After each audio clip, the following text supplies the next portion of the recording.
শান্তি বা সুন্দর পরিবেশ সৃষ্টি করা যায়, এটা তো আমাদের চেষ্টা করা দরকার। এতে লাভ হবে কি, যে কেউ কার প্রতি জুলুম করবে না, কার সম্পদ কেউ আত্মসাৎ করবে না, কারো কেউ ক্ষতি করবে না। মানুষ মানুষের জন্য, সে যদি কার কে একটা বিপদে বলতে বিপদে আগে যাবে, সমস্যার সমাধানে ভূমিকা রাখবে। এতে দুনিয়াও লাভ, আখেরাত তো আল্লাহ পক্ষ থেকে আমরা যা জানলাম খেয়াল পাবো। এই জন্য আমরা এখানে যারা ঘুরতে যাচ্ছে, আশেপাশের যারা বাড়িয়াল আছে, আপনাদের সহযোগিতা আন্তরিক থাকলে আমরা আরো ভালো কিছু করতে পারবো। আপনাদের সহযোগিতা আন্তরিকতা না দেখান, তাহলে কিন্তু আমরা আসলে ভালো কিছু করা আমরা আশা করলেও চেষ্টা করতে পারবো না। এই জন্য আমরা আপনাদের আন্তরিক সহযোগিতা কামনা করছি। বিশেষ করে আগামীতে আমরা অতীতে যারা ক্ষমতা ছিল, আপনারা জানেন যে জনগণ কিন্তু অতিষ্ঠ, জনগণ ক্ষুব্ধ, কারণ যারাই করে তারা জনগণের আশা আকাঙ্ক্ষা প্রতিফলন করতে পারে না। বলে কি কথা ঠিক না বলে?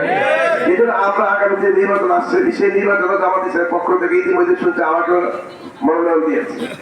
তা আমরা বলতে আমি একদম মন্ত্রী হয়ে গেলাম না, এতে কিন্তু আমার তেমন কোনো লাভ নেই যদি আমি জান্নাতে যেতে পারি। জীবন ঠিক কিনা বলে?